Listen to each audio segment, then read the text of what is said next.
दास को सर्वप्रथम यहाँ परम पूज्य श्री नारायण दास जी महाराज का दर्शन हुआ था।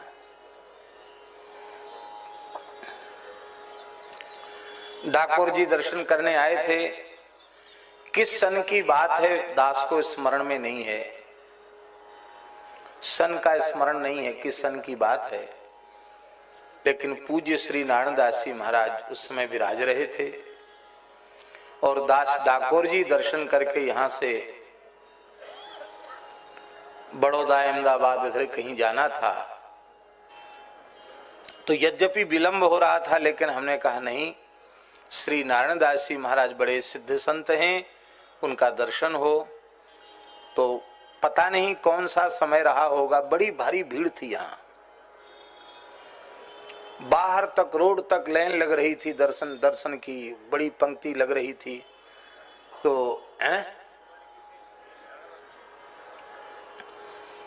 त्यागी जी भी थे उस समय साथ में, तो बड़ी भीड़ लग रही थी।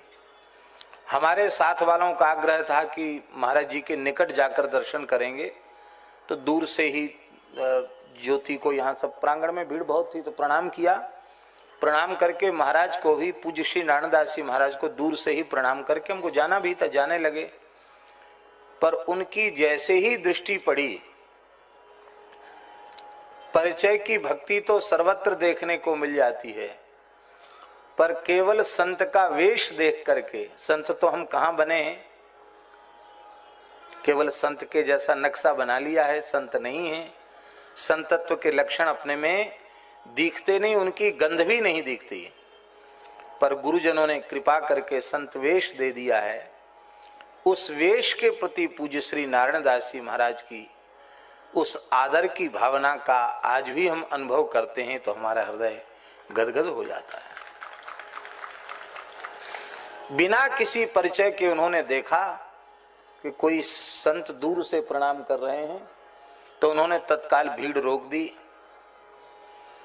और शारीरिक रूप से कुछ अस्वस्थ भी थे, डायलिसिस होता था, क्योंकि किसी को निराश तो वो करते ही नहीं थे, सर्वस्व दान करते थे, किसी को निराश खाली हाथ लौटाया नहीं। कोई ऐसा भी व्यक्ति आया जिसने कहा महाराज मेरा वंश डूबने वाला है, एक ही लड़का है, उसकी भी किडनी खराब है, फेल है, अब हमारा वंश कैसे चलेगा। आपने कहा चलो इस कामना के लिए लाए, तो किडनी हमने दे दी और उस व्यक्ति की किडनी ठीक हो गई, बाबा जी की किडनी खराब हो गई, ऐसा हमने सुना है। अस्वस्थ थे महाराज, लेकिन तत्काल उन्होंने संतों को भेजकर, हमारे साथ 5-7 संत थे, सबको बुलाया और वे कक्ष में चले गए। कक्ष में बिठाया, फिर मैंने बड़े संकोच पूर्वक कहा कि महाराज जी दर्शनार्थियों की बहुत लंबी भीड़ हो रही है, आप वहीं विराजे, हमें तो दर्शन की अभिलाषा थी, दर्शन हो ही गया, अब हम चलते हैं। तो उन्होंने कहा किसी की नौकरी थोड़ी करते हैं, अपने साधुओं से नहीं मिलेंगे तो और किससे मिलेंगे, किसी की नौकरी नहीं करते हैं। बैठ गए बहुत निश्चिंतता पूर्वक, भीड़ है तो बनी रहे। फिर हमसे हंसकर पूछते हैं कि आपने ये जो चंदन लगाया है ये कैसा चंदन है। हमने कि वो भगवान को सेवा करते हैं तो मलयागरी चंदन घिसते हैं और वो प्रसादी चंदन मिलता है, वो प्रसादी लगा लेते हैं। तो इसमें क्या केसर डालते हैं कि रंग डालते हैं? मैंने कहा केसर डालते हैं। बस इतना उन्होंने पूछा और इतना केसर दिया, एक बड़ा डिब्बा भर के केसर दिया। सब संतों को सत्कृत किया,